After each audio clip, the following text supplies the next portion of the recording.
नमस्कार, political trend में आपका स्वागत है। दोस्तों, आज गांधी जयंती है। सारा देश धूमधाम और श्रद्धाभाव के साथ गांधी जयंती मना रहा है। क्या आप जानते हैं कि महात्मा गांधी का झारखंड से गहरा नाता था? जी हाँ, गांधी जी को झारखंड खूब भाता था। इतना ही नहीं, उन्हें यहाँ की प्राकृतिक छटा खूब भाती थी। गांधी जी पहली बार 1917 में रांची आए थे। उनके साथ उनकी पत्नी कस्तूरबा गांधी भी थी। महात्मा गांधी 4 जून 1917 को रांची में थे। उन्हें तत्कालीन lieutenant governor sir Edward Gait ने बातचीत के लिए बुलाया था। दोनों के बीच वार्ता रांची के आर्डरे हाउस में हुई थी। गांधी जी 6 जून तक रांची में ठहरे थे। चंपारण की घटना उस वक्त राष्ट्रीय चर्चा बनी हुई थी। वार्ता के लिए तत्कालीन मुख्य सचिव ने 4 जून को रांची के लिए आमंत्रित किया था। यह आमंत्रण 29 मई 1917 को भेजा गया था। चंपारण कमेटी का सदस्य होने और बैठकों में लगातार भाग लेने के कारण 1917 के अक्टूबर तक गांधी जी कई बार रांची आए। रांची के पहले उन दौरे के क्रम में गांधी जी के साथ उनकी पत्नी कस्तूरबा गांधी भी आई थी। इसके बाद गांधी जी 7 जुलाई 1917 को मोतिहारी से रांची पहुंचे। विभिन्न बैठक और परिचर्चा का हिस्सा बनने के लिए गांधी जी 1925, 1934 और 1940 में भी रांची पहुंचे थे। चंपारण आंदोलन के सिलसिले में कई बैठक हुई। इस आंदोलन में गांधी जी का ध्यान ज़्यादा था। 1925 में गांधी जी ने दक्षिण बिहार के कई जिलों में दौरा किया था। इस दौरान वे जमशेदपुर, चाईबासा, चक्रधरपुर होते हुए रांची पहुंचे थे। 16 सितंबर 1925 की शाम में गांधी जी के फिर रांची आए थे और चक्रधरपुर से खूंटी के रास्ते रांची आने के क्रम में गांधी जी को झारखंड के प्राकृतिक सौंदर्य ने काफ़ी प्रभावित किया था। 17 सितंबर को रांची के संत पॉल स्कूल के मैदान में महात्मा गांधी ने सार्वजनिक सभा को संबोधित किया था। उन दिनों वे देशबंधु स्मारक कोष के लिए राशि इकट्ठा कर रहे थे, तो गांधी जी ने संत पॉल स्कूल के मैदान में आयोजित सभा में लोगों को चरखे के इस्तेमाल और उसके लाभ की भी जानकारी दी थी। इस यात्रा के क्रम में गांधी जी रांची स्थित योगदास सत्संग ब्रह्मचर्य विद्यालय भी पहुंचे। यहाँ गांधी जी ने से मिलने परमहंस योगानंद जी वर्धा भी पहुंचे थे। इसके 9 वर्ष बाद 29 अप्रैल 1934 में गांधी जी रांची आए। इस यात्रा के दौरान उन्होंने देवघर, चतरा, हजारीबाग, विष्णुगढ़, गोमिया, बेरमो, डुमरी, कतरास, झरिया, पुरुलिया व झालदा होते हुए रांची पहुंचे थे। 1 मई 1934 को गांधी जी दोबारा योगदास सत्संग ब्रह्मचर्य विद्यालय पहुंचे। इस भ्रमण के दौरान गांधी जी ने विद्यालय के विद्यार्थियों को संबोधित किया था। गांधी जी के इस आगमन का जिक्र उनकी पत्रिका हरिजन के 11 मई 1934 के अंक में भी है। गांधी जी ने विद्यालय के अतिथि पुस्तिका में एक संदेश भी लिखा था। 2 मई को गांधी जी रांची के हरिजन बस्ती, वर्तमान में किशोरगंज का इलाका, वहां पहुंचे थे। वहां हरिजन शिल्प विद्यालय का उद्घाटन किया था। इसके बाद 3 मई को हरिजन छात्र सम्मेलन का हिस्सा भी बने। 1934 के 6 वर्ष बाद 1940 में गांधी जी का झारखंड आगमन हुआ। इस बार गांधी जी 15 मार्च 1940 में रामगढ़ में 53वां कांग्रेस अधिवेशन में संबोधित करने पहुंचे। रामगढ़ अधिवेशन के स्वागताध्यक्ष राजेंद्र प्रसाद थे। अधिवेशन से पहले 14 मार्च को गांधी जी का स्वागत रामगढ़ स्टेशन में हुआ। इस दिन गांधी जी रामगढ़ में लगे एक ग्रामोद्योग प्रदर्शनी का उद्घाटन किया था।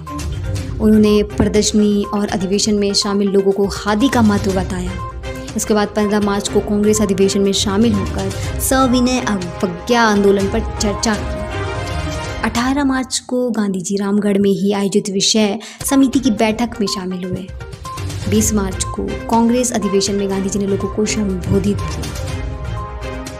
तो दर्शकों, हमने बातें की हमारे महात्मा गांधी के बारे में, जिन्हें आप लोगों को जिन्हें जो रूबरू नहीं थे उनके कुछ अंश के बारे में हमने आपको बताया। और भी खबरों के लिए आप हमारे साथ बने रहें।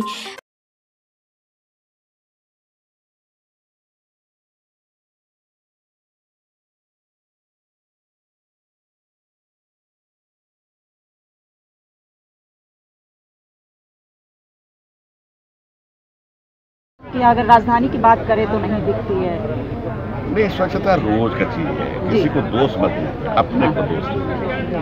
अपने घर में, अपने कमरे में, अपने पलंग में अगर हम स्वच्छता नहीं बरतते, अपने आंगन में स्वच्छता नहीं बरतते, तो कुछ सरकार आके नहीं करेगी। ये सरकार को आलोचना करने का विषय नहीं हो सकता।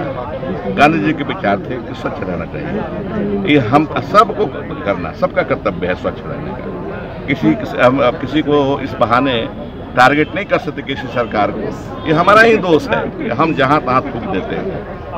मैं श्रीलंका गया था घूमने के लिए 1 हफ्ते के लिए, वहाँ सिखलाया गया कागज मत फेंकिएगा बाहर गाड़ी से, गाड़ी पुलिस पकड़ रोकवा देगी और पकड़ लेगी। तो यहाँ की ट्रेनिंग है, यहाँ भी ट्रेनिंग वैसी होनी चाहिए। यहाँ तो चिनिया बादाम खाते हैं और कार के बाहर फेंकते चलते हैं, है ना। मैं श्रीलंका का भी गया था, कुछ समय हो रहे, कुछ साल हो गए हैं। यही सिखलाया कोलंबो में कि आप यहाँ पर गंदी चीज मत फेंकीगा सड़क इसमें गाड़ी से खा करके, न तो पुलिस पकड़ लेगी। मंत्री जी, एक जय जवान जय किसान जय विज्ञान का नारा दिया था शास्त्री जी ने, आज हमारे कुछ जवान धरने पर बैठने को मजबूर हैं, नहीं क्या कहेंगे? जवान जो बैठे हुए हैं सब जवानों सुनाते हैं, ये आर्मी की बात नहीं कही थी। किसान और जवान, चाहे तो किसान है कोई या युवा, आप जवान हैं, बॉर्डर में खड़े हैं, सिर्फ वही जवान नहीं है, आप जवान हैं। तो देश जो बनता है किसान से, जवान से। जवान के अंदर मजदूर आते हैं, जवान के अंदर कॉलेज यूनिवर्सिटी में पढ़ने वाले बच्चे भी आते हैं, जवान के अंदर सिपाही भी आते हैं, जवान के अंदर आर्मी के लोग भी आते हैं। जवान कोई लिमिटेड शब्द नहीं है, व्यापक शब्द है। और हरित क्रांति शुरू हुई, ठीक है कह रहे हैं, शासन से, प्रधानमंत्री थे, लेकिन जोर पकड़ा 67 से, जब इंदिरा जी आई उस समय से जोर पकड़ा। और दोनों ही महान नेता कांग्रेस के थे। तो कांग्रेस के हम लोग हैं, हम कह सकते हैं कि हमारे समय में हरित क्रांति आई। अनाज का भाव जो देश में था, भुखमरी की स्थिति जो देश में पैदा हो जाती थी ज्यादा कदा, वो खत्म हो गई। यहाँ सरप्लस पैदा होने लगा अनाज, और हम विदेशों में आज एक्सपोर्ट करते हैं, विदेशों में निर्यात करते हैं। ये दोनों सभी लोगों को हम सब का नमन आज के दिन यही कहूँगा। और कुछ पूछना है तो सर, आज ही के दिन स्वच्छ भारत अभियान की अमरजीत जरा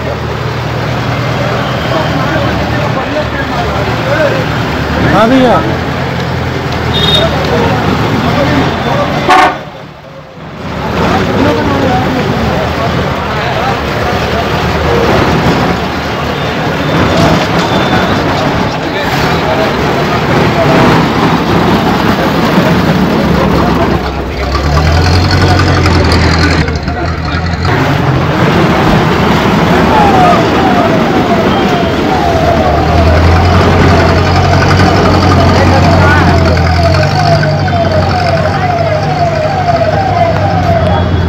पॉलिटिकल ट्रेंड्स को प्लीज़ सब्सक्राइब करें और हाँ, लाइक और शेयर करना बिल्कुल ना भूलें। धन्यवाद।